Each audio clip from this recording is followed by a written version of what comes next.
So today we're joined by a panel of people, process, and sales technology leaders.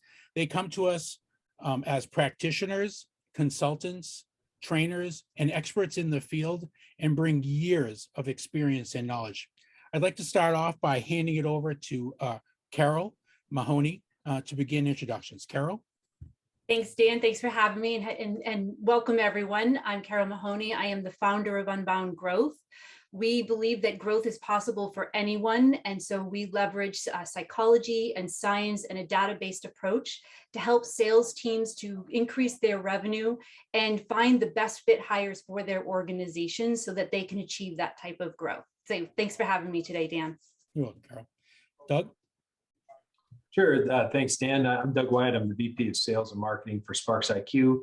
We help customers, our customers and clients intelligently accelerate their sales and profitability through the use of analytics, sales skills training, and a variety of other solutions that truly help companies out there transform their sales organization. And I also have some background as well as a practitioner, a buyer in sales enablement and training. So I've been on the other side of the equation, like many of the audience, and it's an interesting time with everything that's out there, and I look forward to the conversation. Thank you, Doug. And Neil? Hi, everybody. My name is Neil Ringers, and I provide the leadership here as VP of Sales for Revenue Grid, and we're a revenue intelligence platform, which you might have questions around revenue intelligence and what that means. But what we do is really do provide great intelligence for leaders within organizations to provide them with the information to help them be better coaches and guide their sales teams to better outcomes, providing efficiency and productivity throughout their sales cycle. So really happy to be here. Thank you so much, Neil. And Toby? And great to be here. I run revenue operations at Seismic. We provide sales enablement to deliver better outcomes. So it's all about making teams more productive, faster, differentiated stories with personalized interactions, and really helping organizations to drive more revenue and deliver better customer experiences. Thank you, Toby. And I'm Dan Silly. I'm the CEO and founder of Vendor Neutral. Super excited to be here today and to host this amazing panel. So we're going to dive right into it. Well, what Vendor Neutral, again, what we're seeing is that companies are losing millions of dollars because they just don't have a process and a system to support their sales technology selection, integration, and adoption to achieve the long-term ROI that they require from these technologies and these resources. We find that bringing your stakeholders together in an audit process to better define your existing resources, current gaps, and the processes that need to evolve is a foundational and ongoing exercise within any organization, especially large and mid-market enterprises. So again, this is really a resource that should be applied at every organization, but we again see the greatest impact at the larger mid-market and enterprise level organizations. So why is this so important to consider this first? So Carol, why don't you kick it off? Well, the thing with this is a lot of times we look at technology as a quick answer, or we obsess over the process, and we sometimes forget the people part of it, which is really where I like to focus on. And we don't realize some of the decisions that we make and how that impacts those that are on the front line, the managers on that front line, the sellers on that front line, how it either helps or hinders them. When we don't take these things into account, you said in your last point there, it has a negative impact when we're trying to have a positive impact. And we don't always realize how the decisions we make are impacting that front line. So a lot of times I like to sometimes look at this as a bottom-up approach. What are the challenges that we're seeing on the front line, and then reverse engineer from there? How are we going to be able to help solve this with our process and technology?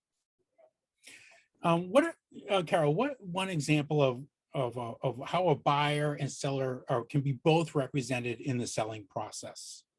Well, one of the things that I love to train and coach my sellers and managers, the question to ask is, what is it that we've done before? And why is it that we haven't been successful in implementing this change? What's the obstacle? What's the challenge that stood in our way? And it's not just enough to ask the question what it is, but then we also have to ask and answer the question, what's the workaround going to be? How are we going to get past that this time? This is a question that we need to ask internally when we're adopting new technology and processes. it's also a question that we need to ask our buyers when they're trying to make these decisions. If you think of selling as helping them to make the best decisions for them, that also includes asking the questions of, why hasn't this worked before? What stood in the way? I mean, I've had sales conversations before where they weren't willing to start over and implement a new technology because the founder's son was the one that developed this database and system. And so we can't touch it. We can only keep trying to work within it. You know, we like to think that we're logical, but for the most part, we also make our decisions based off of emotions. And that's just one example of how that happens. So we have to be able to really ask the question, again, what's the impact that this is having? And can we put aside our standard protocol of how we've done things before to start to make this change? Because all of this is really about behavior change. It's about change management and how we are able to manage that. We were talking just before about the book Switch, of how you make change easier for people, and the rider and the elephant and the path. We have to lay out the path for people. We have to make sure that the rider can direct the elephant to take those first steps. Otherwise, we're just going to be sitting at square one again 10 years from now. Absolutely. You know, those open-ended questions that really require a detailed response, that's where you're going to start to uncover that information. I totally agree with you. Neil, why is this so important? Yeah, thank you, Dan. You know, it is important because it's the impetus behind everything that we do, right? People, process, technology, that wraps around a lot of things in our organizations, right? We tend to obviously focus on people because I think that's the most important one. But if that's all very similar, and technology can be very similar as well. I mean, if you look at technology, like we're innovating on a monthly basis, right? Maybe quarterly. But you know, with the speed of innovation, you know, that technology is always changing. So now let's try and focus on the process, right? You know, our technology allows people to build a digital playbook, which is really important, kind of lays on top of the technology. So now that, you know, we provide signals to the sales team to be able to do the things that they need to do without actually thinking about it, right? So, I absolutely agree with Carol, like this is a change management thing. Change management is so important because that's the one thing people are really thinking about when they start to put in these solutions, you know, these solutions that are ultimately going to be potentially a new user interface. There's a new, you know, password to sign in to get onto a new system. You got to learn the entire process around this new system. So when you're really thinking about this, think about baking it into the technology that you already have. So example, Revenue Grid, where we bake ourselves into Salesforce and frankly make Salesforce more actionable. So from a change technology perspective, I live inside, you know, maybe the place I'm in 80% of the day, which is Salesforce. And then I have the actions of these signals coming at me during the day and helping me with the process. I didn't have to learn a new UI. I didn't have to learn a new system. So I think that's really important. And it comes back to change management, right? So yes, people, process, and technology are super important, all of those things. The only thing I would add to this is, you know, add value, right? Because as salespeople and owners of our own companies and you know, people that are in this business, we're all out for selling value, right? And that is the ultimate goal. And if we can show the value of what we do, then I think it's going to be beneficial for everybody. Absolutely agree. So what's the negative impact if this isn't executed correctly, Neil? I mean, you're talking about one thing that we have the most precious thing is time, right? I mean, you don't want to spend a lot of time implementing a solution that's not going to give you value, right? So again, if we get back to innovation and technology, you know, the technologies that we're talking about and the panel on this team represent, you know, these solutions can go in months. It's just not years, right? We go back to the days of, you know, mainframe and client server technology. It would take sometimes years to implement this technology. Now we're talking about months, right? So gosh, if we can get the value proposition in the hands of the salespeople with not a lot of change management, you know, not a lot of process, it's intuitive, and it saves me time, then that's a huge win. So I think that's what we're all frankly, you know, trying to achieve here. And, you know, time is everything. So let's save it. Excellent response. Doug, why is this so important? Go to you next. I think just to piggyback off of the question you just asked to Neil too, is it's not just time. There's frustration, there's trust of the sales team in the organization, and you know, it's a little bit of the boy that cried wolf thing, that if there's enough bad initiatives, the sales team just is going to stop listening to new ideas and whatever they're being handed. And so I think integrating the people and the processes and technology, a big part of it is just making sure that there's alignment and making sure that the salespeople are have a voice in that decision, and that it's aligned with what the processes are that are really going on, not the ideal state. And that's where sometimes there's a disconnect too between what leadership hopes and wants to be happening on the ground level and what the sales team is actually doing on the ground level.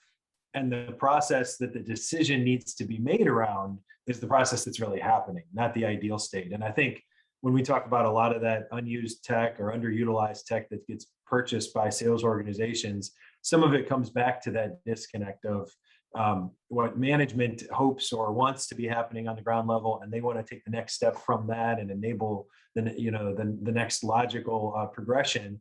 But if the sales team hasn't caught up to that, if they're not really utilizing what's there and they're not executing the process that's intended, then you're adding on something that doesn't have a fit anymore. So that's where giving the sales team, giving salespeople, managers, and sales leaders a voice in it, and not having silos going on between where the tech decisions are getting made and how the tools are getting used once they're purchased. Yeah, Doug, you're definitely coming from a practitioner background. I can tell. Just in your There's a lot of scars here. Yeah, absolutely. And Toby, also, again, his role at Seismic, also as a practitioner in this role as well. What are your thoughts, Toby? Why is this so important? I mean, what Doug said is really, really important. I mean, you've got a whole bunch of tech and apps there, and what people typically do when they do an audit process, Dan, of what you're talking about, is they say, well, we have 100 different pieces of technology. We've got these 3 that do overlapping things. Let's just settle on one. And someone is making a sort of tech decision based on that, rather than really understanding what process are we trying to do. And in some cases, it's not like there's no one app to rule them all, or one sort of thing to rule them all. It's got to be based on how it is that you want to work. So I definitely encourage a really strong sort of process focus, as in, what outcomes are people trying to drive? Where are you trying to get to? And then base tech decisions off of that, because it's often the case that, by better integrating, I mean, Neil was talking about that, integrating solutions into where you want people to work, or being available where you want, not every company operates out of Salesforce or the CRM. Some operate, or some people in certain roles operate somewhere else. So you've got to understand that sort of day in the life, or ideal day in the life, and then work backwards to a tech decision. But I think most practitioners, if they're honest, will say that when they're doing a sort of audit or rationalization process, they start with just a list of, here's the tech we've got and where are there overlaps and where we can standardize, and they skip a couple of steps before that, which is really understanding what we want the process to be. Where is the process currently at, and can we fix that with harmonizing on the tech, or does it need to be a combination of changing certain processes as well as the tech? Where have you seen this done well, Toby? Have any examples of it really making it of an impact? I mean, in terms of organization, I mean, there's a lot of research from McKinsey, Gartner, Forrester, and others that are talking about the combination of custom companies that are focusing also on their buying experience.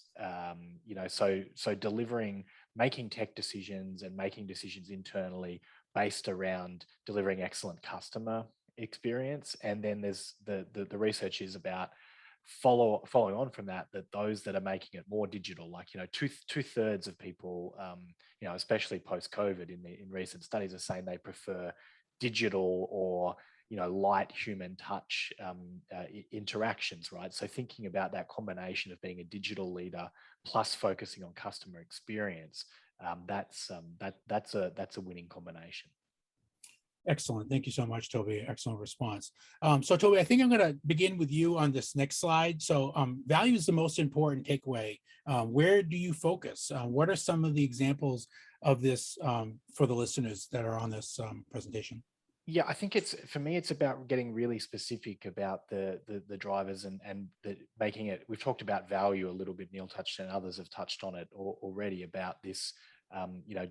Demonstrating the value. There's still the old adage of focusing on the what's in it for me is still super important in a change management process. And I mean, what we are certainly trying to do, and where I see it work well, is this evolution of saying, okay, we need a tool to make us more efficient at meetings, just to pick an example, but evolving that to say, look, the people that are adopting this have got 34% faster deal times and real hard evidence. So for me, it's really about drilling down to what's important for every single role. And this is internally if you're deciding on tech decisions, and also externally, we're all trying to do this and really get to the heart of the value that we're delivering. I mean, there's thousands of tech.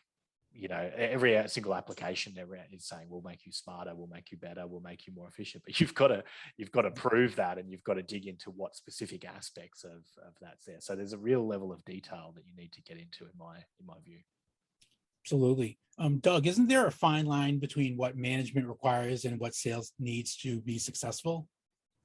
Yeah, I'd say it's a good way of describing it. I think those things should have more in common than not. I think what management desires should have a lot to do with what's going to lead to commercial success and sales success. And I think in terms of what the question you have here, in terms of aligning stakeholders, I think as you're making some of these decisions, I alluded to it on the last question, but make sure you have enough of the right people in the room whose interests are represented here. And like I said, the silos will ruin a good decision and make sure that it turns sour if you're leaving people out or making decisions in a vacuum. So you have on here the feasibility, functional, and financial buyers. Those are 3 buyer types we actually teach in our Modern Sales Foundations program. And the feasibility element there, I think, is really important. When you're thinking about stakeholders, know that you have the right people who are in there as, I would call them, constructive cynics.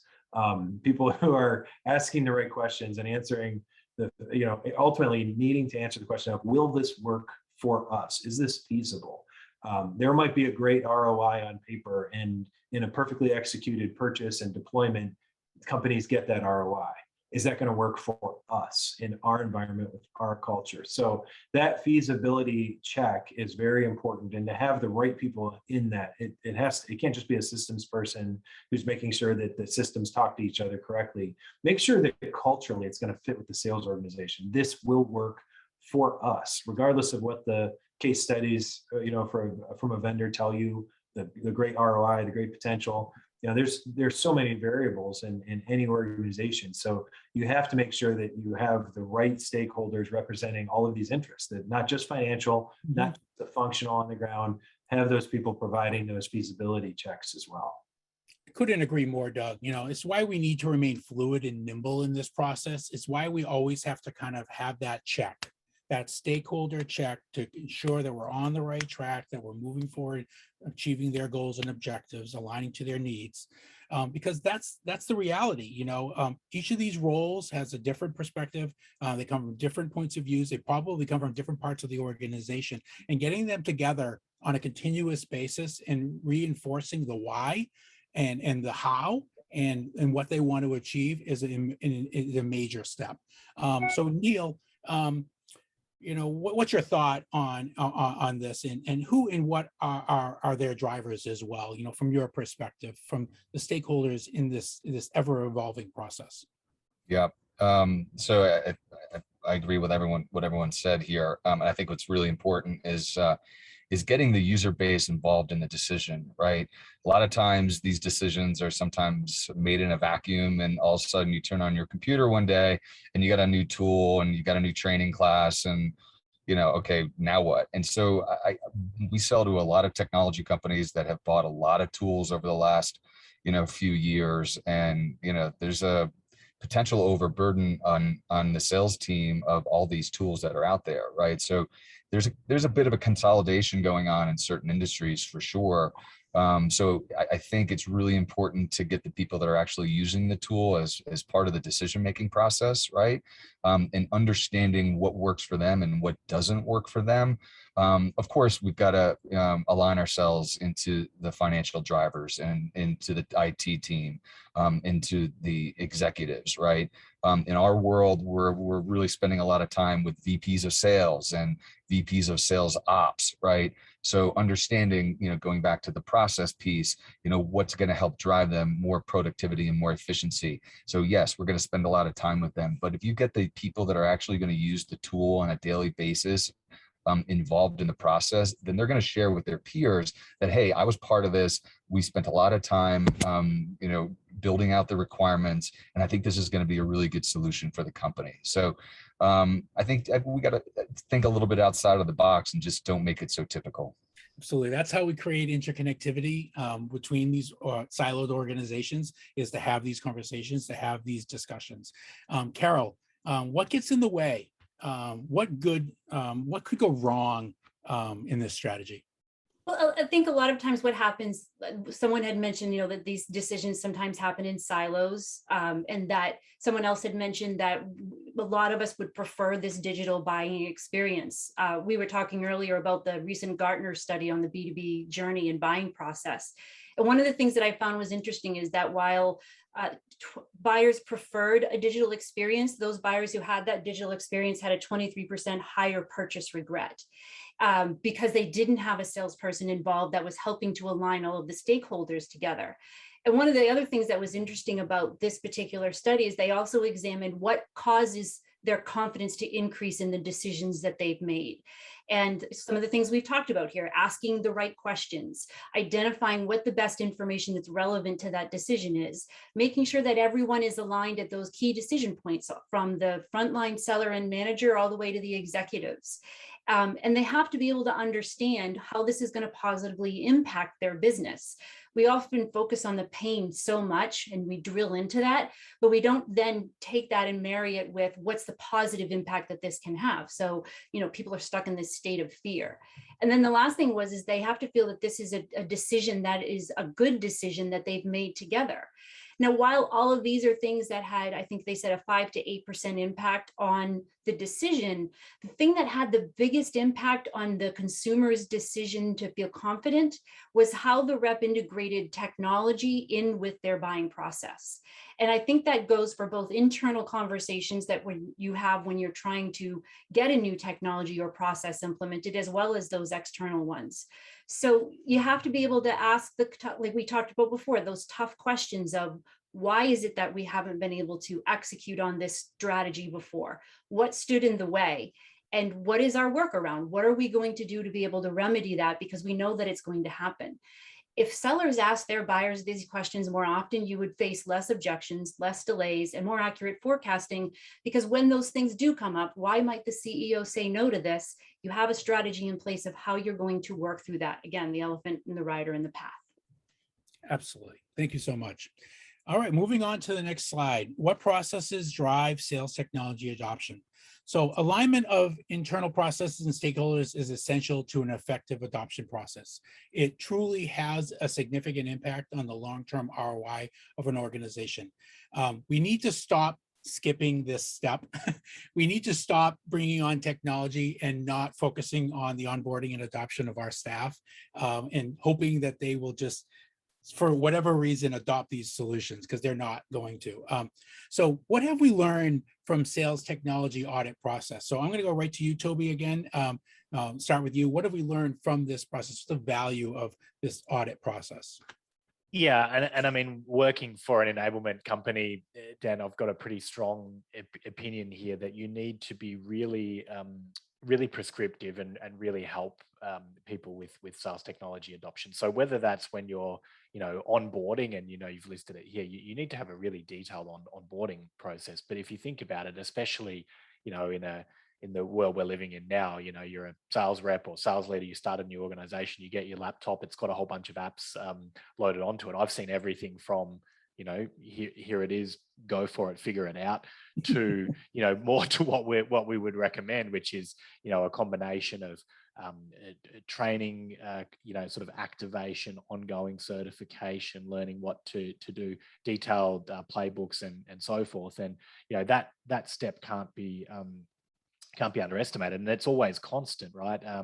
Neil mentioned earlier, that tech and everyone who's selling tech is advancing their product on a monthly or quarterly basis, and often the functionality is different, or the UI is different, or there's a number of things that come very, very, very rapidly. And so making sure that that's ongoing is really really important. And the other thing is, you have to be really prescriptive about when to use things, how to use things. A lot of the time, if you want to make something mandatory, if the business wants to say, look, here's the way you will do your forecasting, you will do, you will look at your activities, you will run your business like this, that's going to be more effective if you incorporate that into every single one-on-one meeting. You've got to get that cascade and cadence of the way you look at these topics. You can't just give someone something and then not inspect it, not use it, not look at the reporting or whatever that you want them to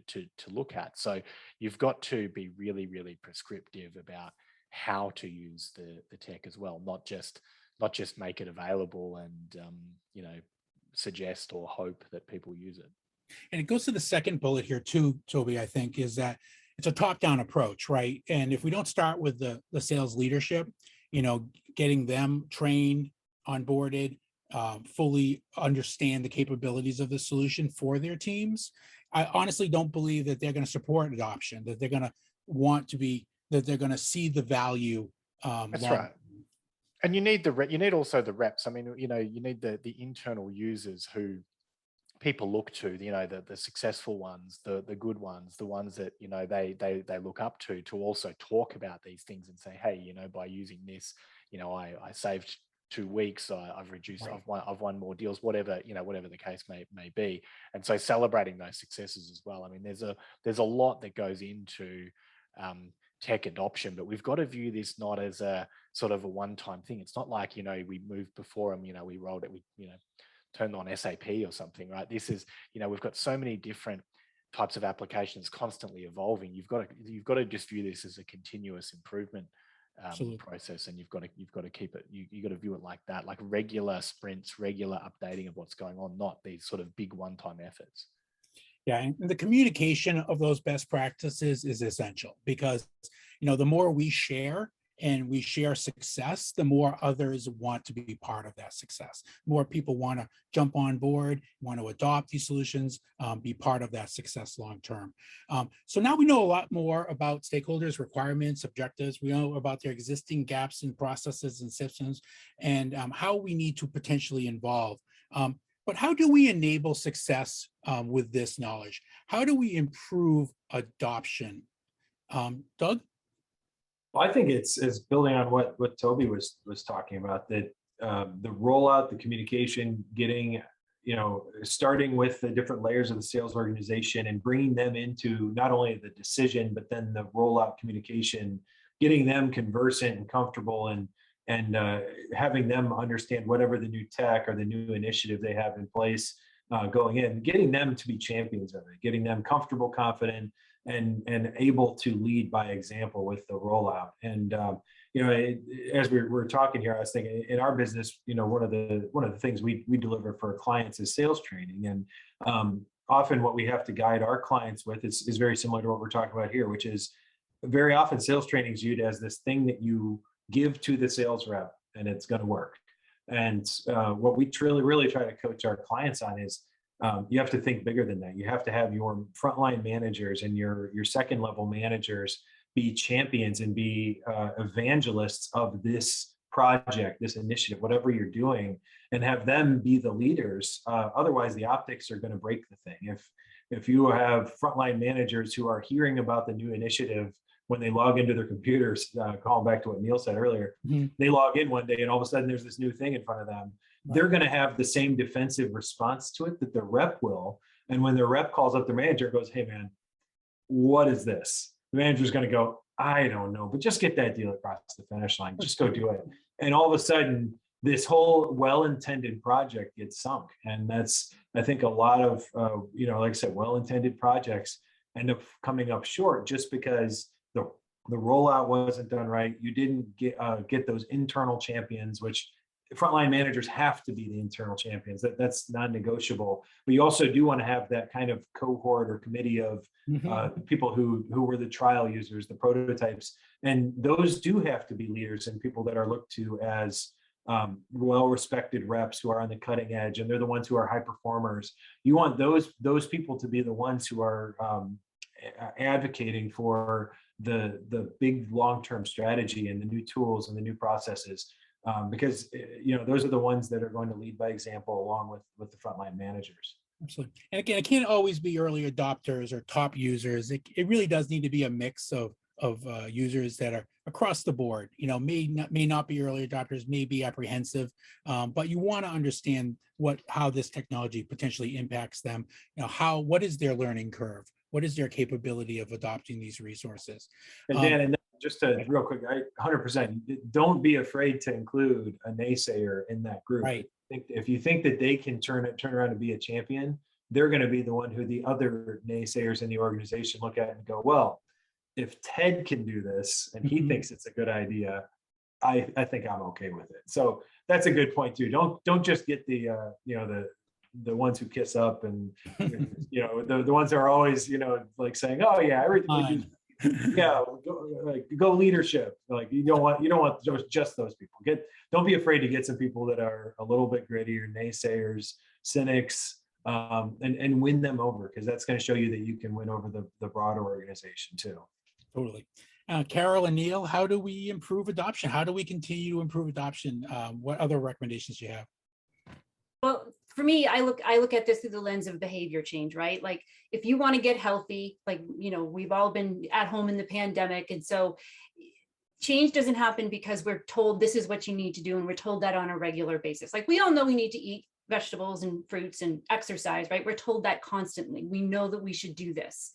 But how does that play out in our day-to-day decisions? How does that play out when you were talking about being prescriptive? Behavior change happens through small incremental changes over a period of time. So if you're trying to get your naysayers and your champions to start doing this, you've got to break it down into very small, simple steps for them. Yes, there's value in having them do deep dives and understanding all of the capabilities of the platform, but it's also a recipe for overwhelming them because they're not sure where to go or what to do first.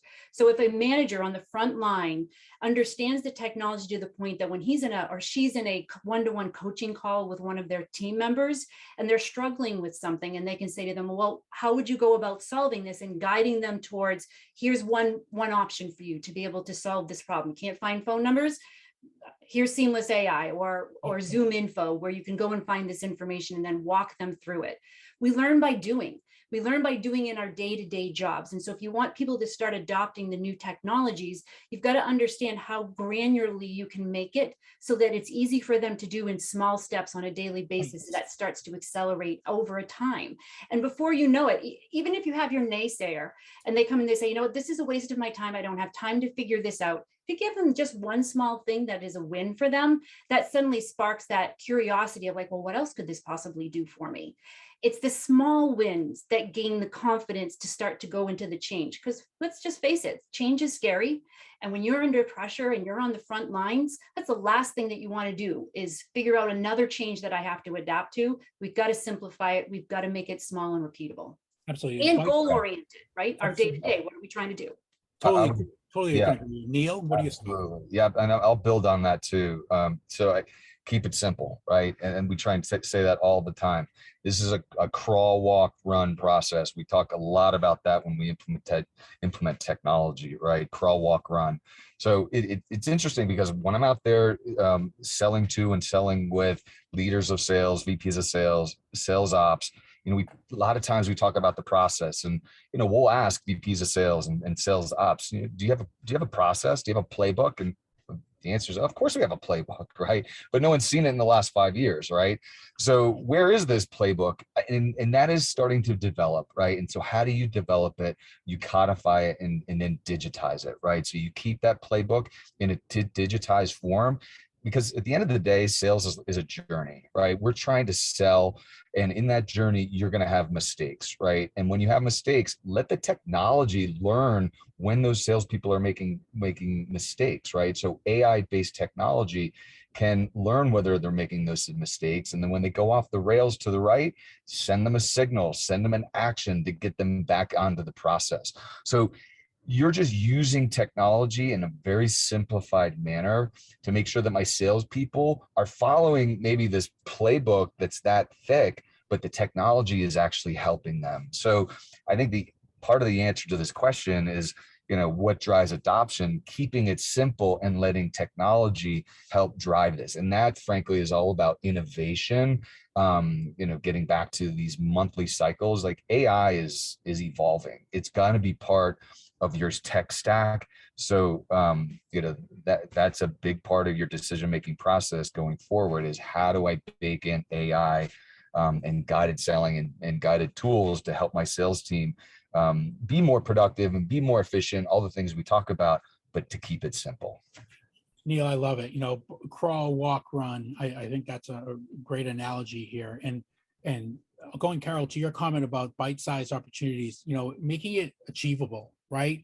And giving them the tools that they need to see the opportunity ahead. And then having AI, I love the comment, Neil, about having artificial intelligence also provide some awareness and some next steps potentially to move the process forward. So again, technology and processes working together to enable success. Really, really important.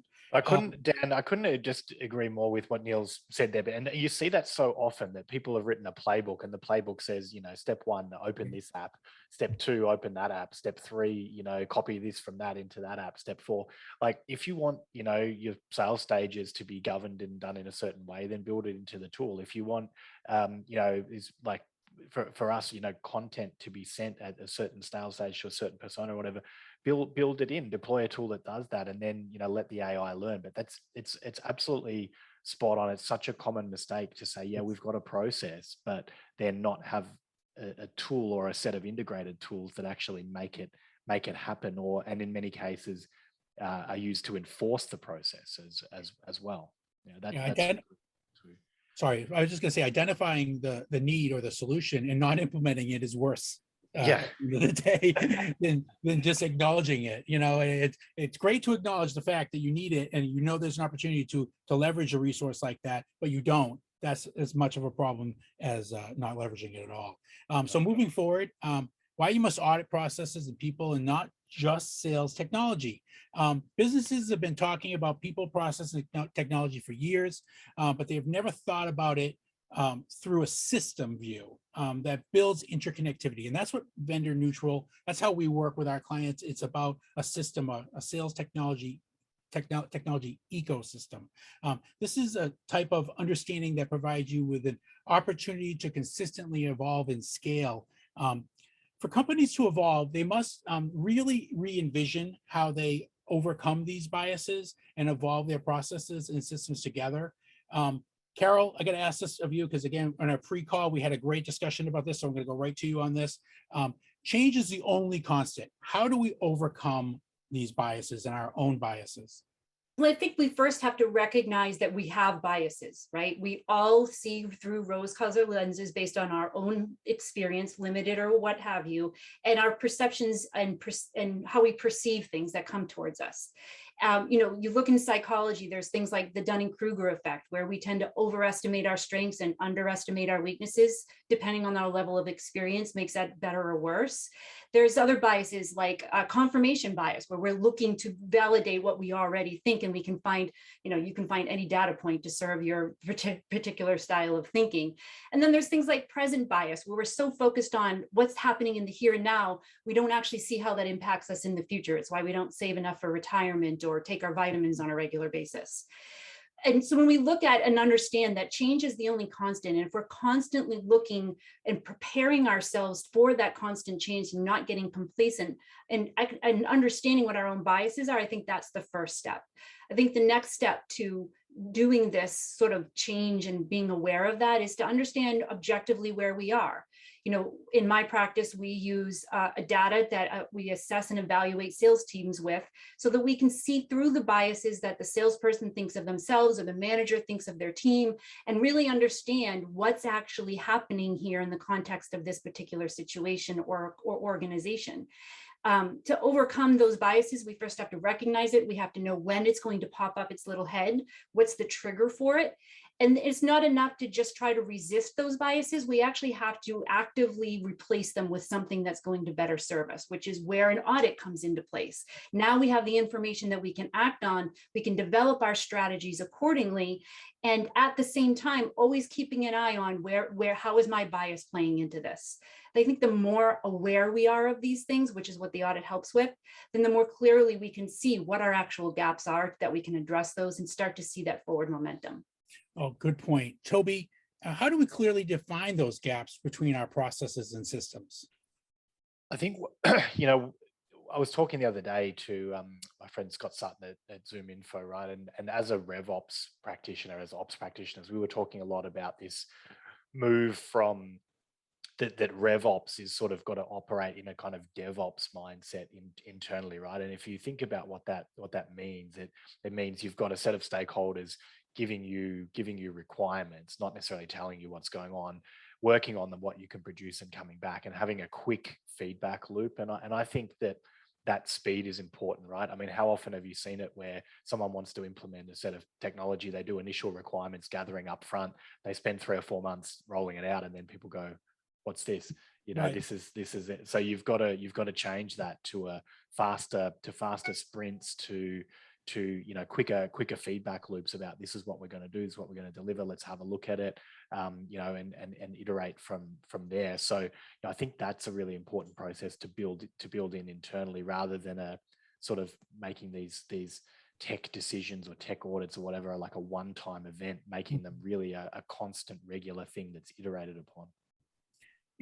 Toby, if the gaps that are identified are significant enough, do we need to reevaluate the process, or basically blow the whole thing up and start completely over? Potentially. I mean, like sometimes you've just made a bad decision, or you've inherited something, or people got distracted by a shiny toy, or whatever the case may be. So you shouldn't be afraid to do that. And I mean, usually the reason to blow something up is it's not being used, you can't quantify the value and so forth, in which case no one really should care about getting rid of it, right? Or fixing what's going on. But again, you've still got to come back to what outcome are you trying to drive, but there's certainly a point in time. I mean, I won't talk about which particular app it is, but we just gave up on something. I mean, we purchased something 3 or 4 months ago, and we've actually just given up because it's not doing what we thought it was going to do. We did a poor job of selecting it, and we've just given up. Like it's pointless for us to implement, and we're going to go a different direction. And you've got to be willing to do that, rather than just sort of say, oh well, we've got it, let's try and make it work. I mean, of course, in some cases you've got something that's really, just because you don't like Salesforce one day, you don't roll out Dynamics or something, right? But if something is not integrated into your core process, not well adopted, not being well used, and there's a better alternative, you've got to look at it from an economic standpoint and say, well, that's a sunk cost. It's not worth tweaking it. I love it. I was just going to say that tweaking it doesn't work. It just doesn't work. And you got to stop trying to tweak something to make it work. It's just never going to be the result you're hoping for.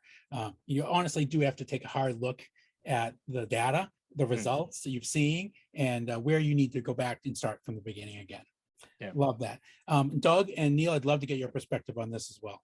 Yeah, I like what Toby just said.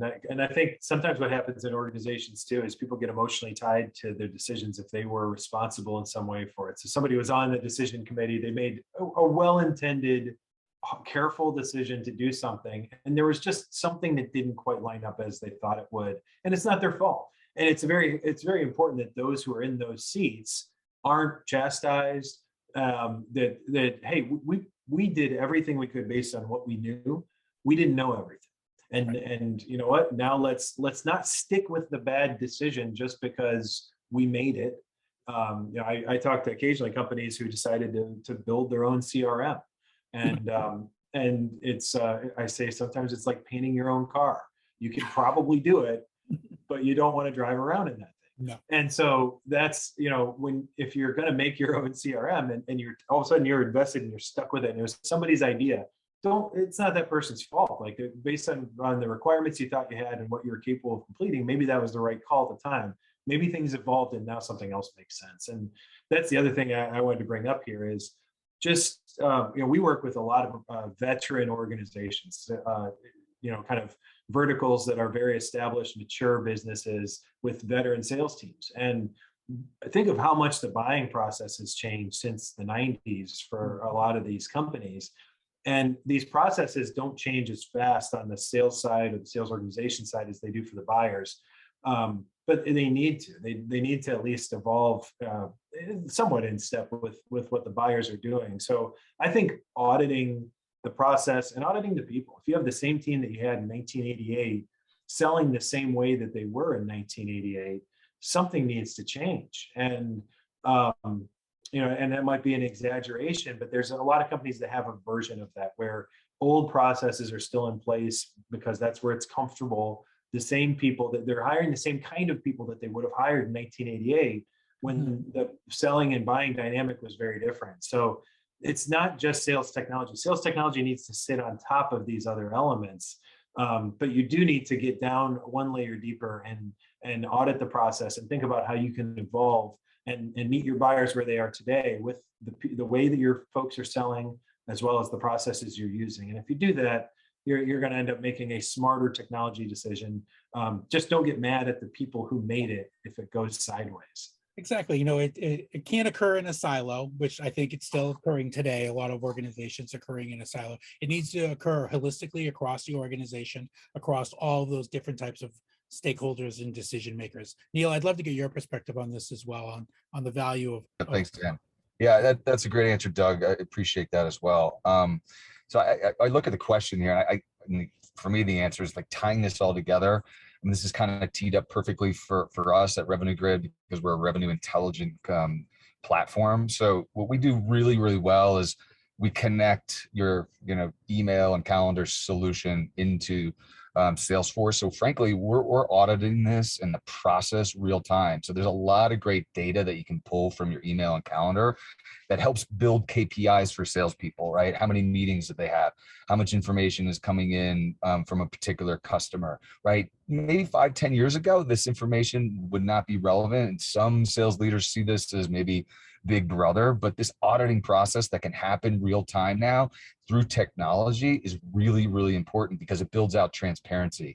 And when you see what LinkedIn pushed out just a couple months ago through their LinkedIn 2021 State of Sales, I thought it was really interesting because what they said, it was the metrics of performance isn't just making your quota anymore, it's activity, right? So this activity now is really important because we've got this hybrid sales team that's out there, and are they performing? Well, you need to audit that process real time.